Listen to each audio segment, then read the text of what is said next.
কর্মব্যস্তময় জনজীবন, কোলাহল মুখর জীবন শেষে মানুষ রাতের বেলা শান্তি এবং প্রশান্তি বিশ্রামের জন্য যখন ঘরে ফেরে, আমরা তখন ঘর থেকে বাহির হয়ে গিয়েছি একটা অজানা উদ্দেশ্যে।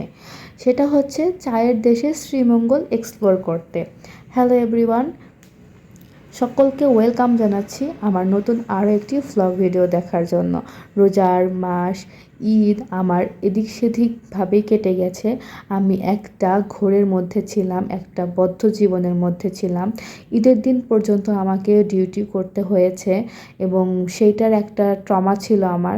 আমি ঈদের দিনেও আমার ফ্যামিলির সাথে নাস্তা করতে পারিনি। এটা আমার আজকের ব্যর্থতা নয়, আমি গত 7 বছর হলো বা 7 থেকে 8 বছর হলো একই রকম ডিউটি পালন করে আসছি। আবার কোনোবারেই কুরবানি ঈদ হোক বা রোজার ঈদ হোক, কোনোভাবেই আমার ফ্যামিলির সাথে আমি ঈদের দিনটা স্পেন্ড করতে পারি না। কোনো না কোনোভাবে কাজ লেগেই থাকে, যেহেতু আমার প্রফেশনটা অন্যরকম। সেটা আমার ভিউয়ার্সরা কম বেশি সবাই জানেন।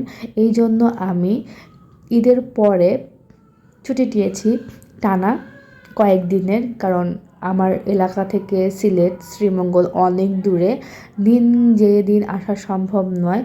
পুরা রাতটা জার্নি করে তারপরে যেতে হয় শ্রীমঙ্গলে এবং আবার পুরা রাত জার্নি করে আবার আমার জেলাতে ফিরে আসতে হয়। তো 2টা দিন তো লাগেই, মাঝখানে আবার 2টা দিন আমি রেখেছিলাম। তো মোট 4টা দিন আমি এখানে এসে চায়ের গাছ আমি কোনোদিনও দেখিনি, এই প্রথম জীবনে প্রথম দেখেছি। এবং চায়ের গাছের মাঝখানে একটুখানি পরপর এই রকম ফুল দেখতে পারলাম, বুনো ফুল মনে হয়। যদি কেউ শ্রীমঙ্গলের দেখে থাকেন অবশ্যই আমাকে কমেন্ট করে জানিয়ে দেবেন এই ফুলগুলো কী ফুল। আমি যতটুকু হেঁটেছি, যত দূর হেঁটেছি, এই ফুলগুলো কিন্তু আমার চোখের সামনে এসেছে।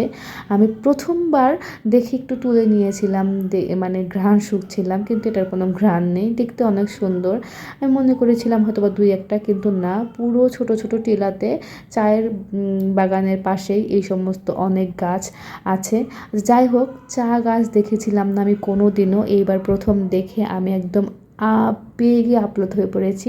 আর চায়ের গাছেও কিন্তু ফুল ফোটে, আমি চায়ের ফুলও দেখেছি, চা গাছের ফুলও দেখেছি। এবং এখন হচ্ছে চা তোলার সিজন না, এখন প্রত্যেকটা চা গাছ ছেটে দিয়েছে দেখে একদম চা দেখতে একদম ভালো লাগছে না। নতুন কুশি গজিয়েছে, সেটা দেখা যাচ্ছে, আপনারা হয়তো দেখেই বুঝতে পারছেন। আর এই ছোট ছোট টিলাতে লজ্জাবতী গাছ তো অনেক, আমি তো তাদের সাথে খেলা করছিলাম, স্পর্শ করলেই সেটা ছুঁয়ে যাচ্ছিল। আর আমি ছিলাম স্থানীয় একটা দিদির সাথে, তো ওই দিদির কাছ থেকে অনুমতি নিয়ে এখান থেকে কয়েকটা কুশি তুলছিলাম। দিদি বলছিল যে তারা হচ্ছে ওই যে চা দিয়ে এটা টক তৈরি করে, ওনারা যখন চা তোলে টোপলায় কিছু মুড়ি চানাচুর নিয়ে আসে এবং চা পাতা দিয়ে সেটা মাখিয়ে খায়। তো বলছিল যে তুমি কিছুটা নিয়ে নাও, আমি বাসায় গিয়ে তোমাকে তৈরি করে দেব। তো আমি তুলছিলাম আর আমি হাঁটতে হাঁটতে একদম অনেক বড় টিলাতে উঠছিলাম, আবার সেই টিলা থেকে আবার নিচের দিকে নামছিলাম। অনেক সুন্দর, যেদিকে তাকাই শুধু চা বাগান, চা বাগান আর চা বাগান, কী বলবো। তারপরেও কিছু কিছু জায়গায় একদমই ফাঁকা, মনে হচ্ছিল যে ওইখানে হয়তো বা চা গাছ ছিল, কিছু কোনো কারণবশত হয়তো বা চা গাছগুলো চারাগুলো মরে গিয়েছে এরকম, কিন্তু হয়তো বা ভবিষ্যতে আবার ওটারা লাগাবে। কিন্তু অনেকখানি ফাঁকা। আর এত জ্বালানি এইখানে, পাতা, তারপরে গাছের ডালপালা, মরা শুকনো ডালপালা, এনারা কেউ ঝাড় দেয় না, সংরক্ষণ করে না। আমাদের এলাকা হলে কিন্তু জ্বালানির জন্য সবাই সংরক্ষণ করতো। যাই হোক, দেখেন উপর থেকে কত সুন্দর দেখাচ্ছে ছোট ছোট পাহাড় টিলাগুলো। আর নিচে যে দেখতে পাচ্ছেন ওইগুলো হচ্ছে ছোট ছোট সরু রাস্তা এবং ধানের জমির ক্ষেত। আমরা সবচেয়ে উপরে উঠে গিয়েছি এবং জায়গায় জায়গায় দেখছিলাম ছোট ছোট ঘর। আমি এদিকে জিজ্ঞাসা করছিলাম যে এই ঘরগুলো কেন, তো বলছিল যে চা তুলে এনে এখানে মাপে।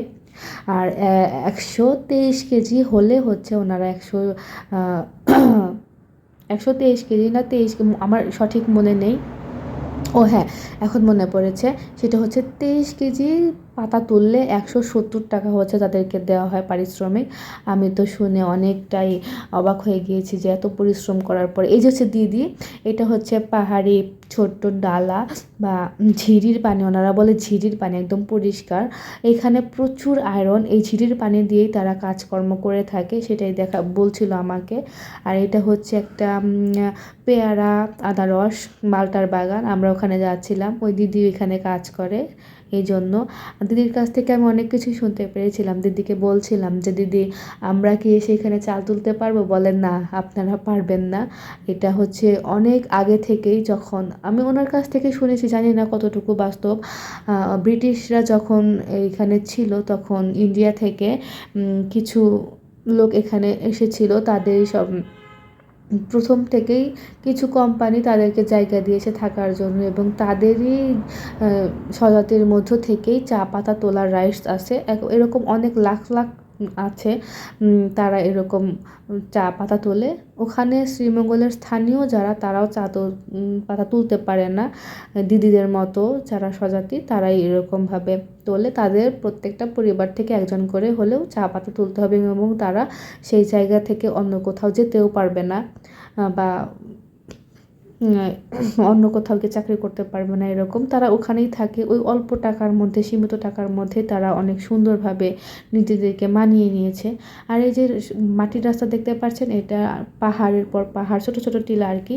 গরু নিয়ে সবাই যায় এবং ওখান থেকে কাঠ নিয়ে আসে, কাঠ নিয়ে এসে তারপরে হচ্ছে বাজারে, স্থানীয় বাজারে বিক্রি করে। সেগুলো আমি দেখছিলাম, মানুষের কত কষ্ট। আর গরুগুলো সবগুলো হাড্ডিসার, কোনোগুলোও পুষ্টি না, একদমই দেখাই যাচ্ছে, আপনারাও দেখতে পাচ্ছেন। একজনের অনেকগুলো গরু থাকে, বা কয়েকজন মিলে গরুগুলো নিয়ে যায় পাহাড়ের মাঝে, সারাদিন রাখার পর সন্ধ্যাবেলা নিয়ে আসে। আর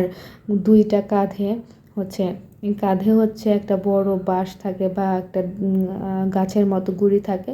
তো গুঁড়ির দুই পাশে খড়ি থাকে, ওই খড়িগুলো নিয়ে বাসায় চলে যায় এবং সেই খড়ি বিক্রি করে তারপরে তারা হচ্ছে সেইটা থেকে কিছু টাকা পেলে, এই যে দেখেন এইভাবে নিয়ে যায়। তারপরে সেটা হচ্ছে ওই যে ওই বাচ্চাটা কিন্তু ও একদমই হাঁপসে গেছিলো, এই জন্যই খড়িগুলো নিয়ে বসে পড়েছে। এই তো তাদের অবস্থা। আর ওই যে দিদি চলে যাচ্ছে, কারণ এইখানে গেটটা বন্ধ, এই জন্য ওই পাশ দিয়ে গিয়ে তারপরে চাবি এনে খুলে দিয়েছে, এবং আমরা একদম পাহাড়ের উপরে উঠবো। এটা হচ্ছে আনারসের পাহাড়, আর এটা হচ্ছে পেয়ারার পাহাড়। তো আমরা উঠে গিয়েছি। আমরা কিন্তু ওই পাশে যে এই যে পাহাড়টা দেখতে পাচ্ছেন, এই পাহাড় দিয়ে হেঁটে হেঁটে কিন্তু এই পাহাড়ে আসছি, নিচ দিয়ে উপর দিয়ে অনেক স্ট্রাগল করে, অনেকটা সময় ব্যয় করেছি, প্রায় 2-3 ঘন্টা হেঁটেছি। তো ওইটার গল্প কাহিনী আমি এত ভিডিওতে বড় করতে চাইনি, দেখে একদম শর্টকাটে করেছি। দেখে মনে হচ্ছে খুবই মনে হয় কাছে, কিন্তু কাছে না, অনেক দূরেই। আর এখানে এসে আমি একদম গাছ থেকে টাটকা পেয়ারা খেয়েছি। পেয়ারা আমার অনেক পছন্দের, আমাকে দিদি পেড়ে দিয়েছে অনেক পেয়ারা, প্রায় 3-4 কেজির মতো পেয়ারা। মানে আমি ইনস্ট্যান্ট 4-5টা খেয়ে ফেলেছি, এত মজার পেয়ারা ছিল। সেই সাথে আমি আনারস গাছ দেখেছি।